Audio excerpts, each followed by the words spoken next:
Former Prime Minister Edward Seaga laid to rest after being saluted by Jamaicans on his final journey. He doesn't need fires, he's got his colors, noticed on and on and on, turning heads to see the colors.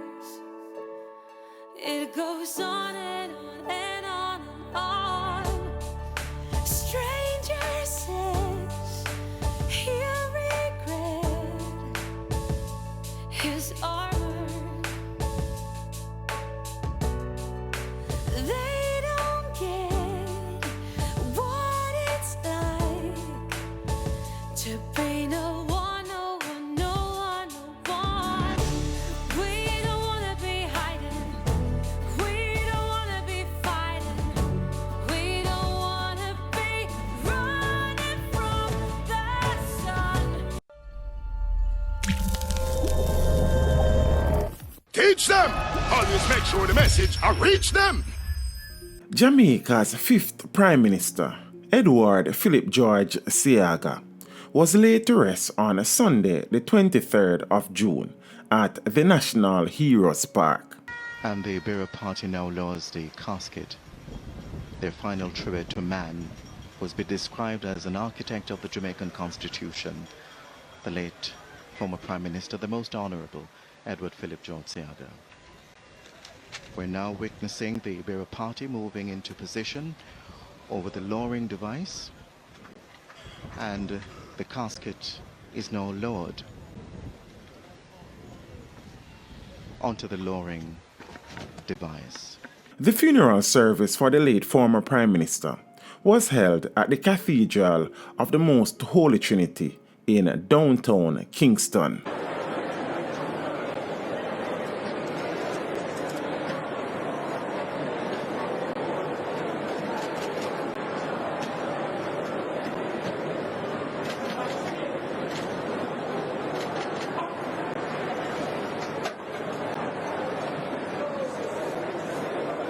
The cathedral was full, while hundreds gathered outside on the tents for the near 3-hour service. Others who were not able to secure a space on the tents resorted to using umbrellas to shelter from the scorching sun. The life of the former Prime Minister was colorfully remembered by dignitaries from Jamaica and across the Caribbean, who descended on the venue, giving glowing tributes to the man who was Prime Minister of Jamaica from 1980 to 1989 and led the Jamaica Labour Party from 1974 until 2005. All said that Seaga was misunderstood by his outward persona. As they shared the softer side of the man, they got to know outside of the political spotlight. He was lauded by his longtime political rival P.J. Patterson as a titanic warrior whose patriotism and legacy to national building set him aside as an independence-era legend. We belonged to opposing parties, which we led in several electoral contests. Our views did not always coincide on a vast range of national issues and external policies. But that consideration and that habit of division will not prevent me from paying my humble tribute to a titanic warrior. Just before Patterson, Prime Minister of Grenada, Dr. Keith Mitchell, paid tribute to Seaga, whose relationship with Grenada had been built on controversy. Mitchell dared to mention Seaga's role in the 1983 upheaval in the Eastern Caribbean island when it was invaded by the United States. His entire life's work, friends, may have labeled him a Jamaican. But for the many of us elsewhere in the region, Eddie was a Caribbean man. But I stand here as a Grenadian who is grateful for the bold and decisive actions of the late Edward Seaga in 1983, when my country was reeling from the effects of a political crisis. In that historical period, Eddie demonstrated what it was to be your brother's keeper. And as I stand here today to bid farewell to this courageous brother, I also say a final thank you to my friend. Thank you for your courage you displayed in supporting the intervention, invasion, whatever you want to call it, of Grenada in 1983. Metro Seaga spoke of his cousin time serving Jamaica, which he said came at a sacrifice to family time. What I'm not sure that you know is that we, the people of this country, owe a huge debt of gratitude to the people that loaned him to us. The people sitting in the front of this church today are Mitzi, Christopher, Annabella, Andrew, and later in life, Carlo and Gabriel. You see, ladies and gentlemen, it is them that as a country we need to thank for selflessly giving him to us at their own expense.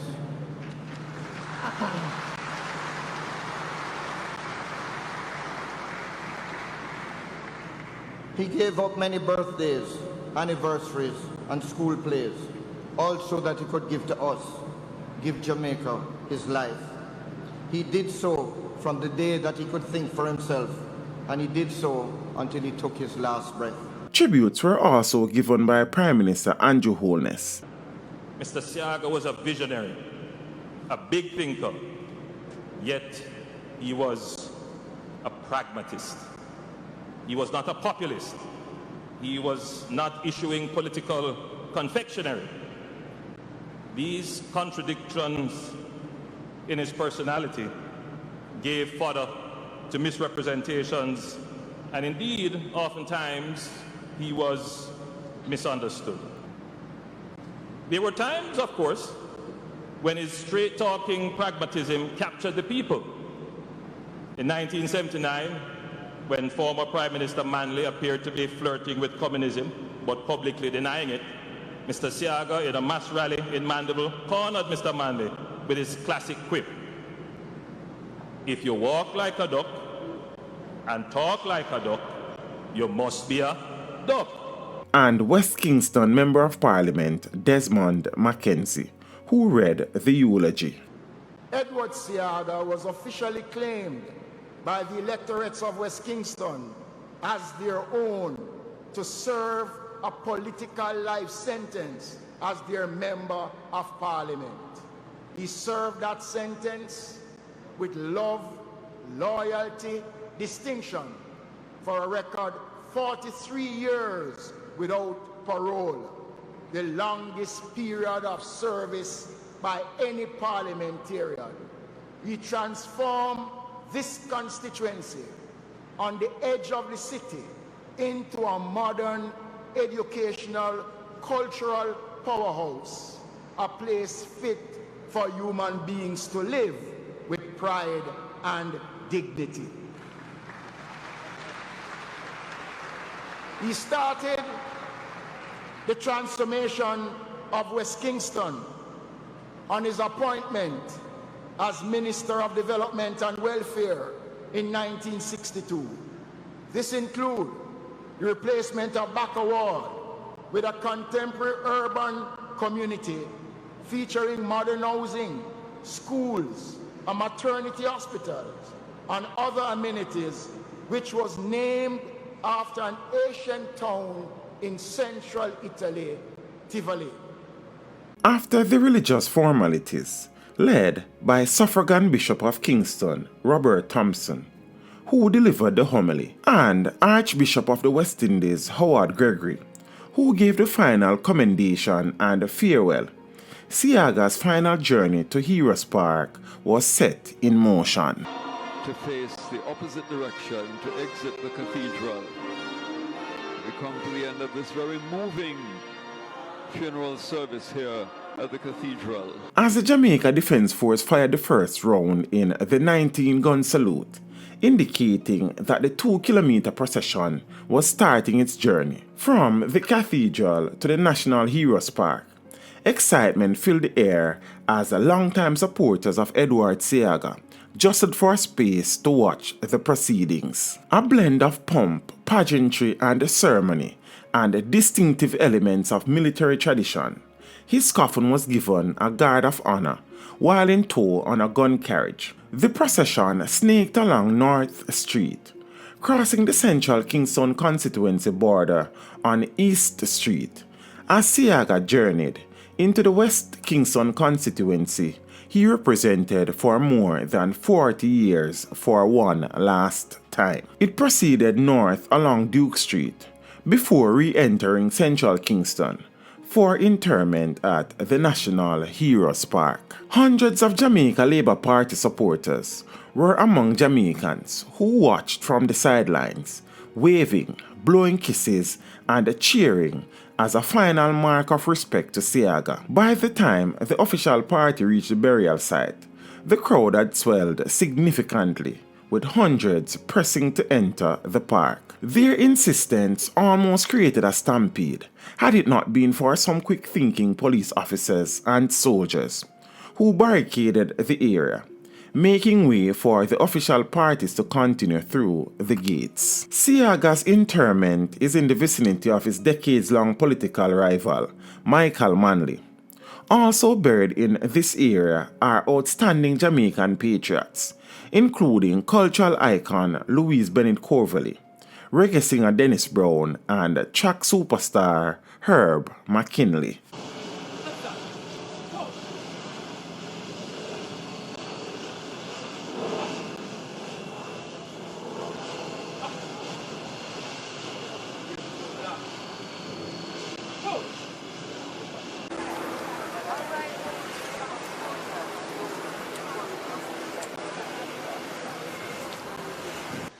Who will present it to Mrs. Seaga as the members of the bearer party now stand and will their job of transporting, lifting the casket into. And they will take the wreaths.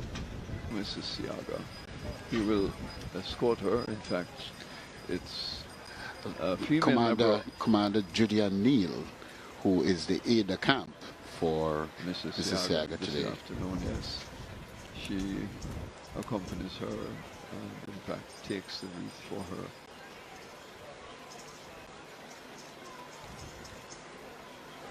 her. Laid at the head of the grave. Married to Mr. Seaga for more than 20 years, certainly Mrs. Seaga would have seen him go through several phases of his later political years, and as she grieves, certainly the country mourns with her. Missal, the final act in a Christian burial. And so as ends the body is left in the grave, and we, the public and the mourners and the family, will say our final goodbye to Mr. Edward Seaga. and they officially Teach them! Hey, yo, hello! Send the message and make it reach them. It's teach them. Right here, Warlord representing. Thank you for watching. Please leave a comment below. Remember to like and share the video. Don't forget to subscribe for more awesome content. Follow me on social media and check out the suggested videos on screen. This is Teach saying, until next time, walk good, my friends.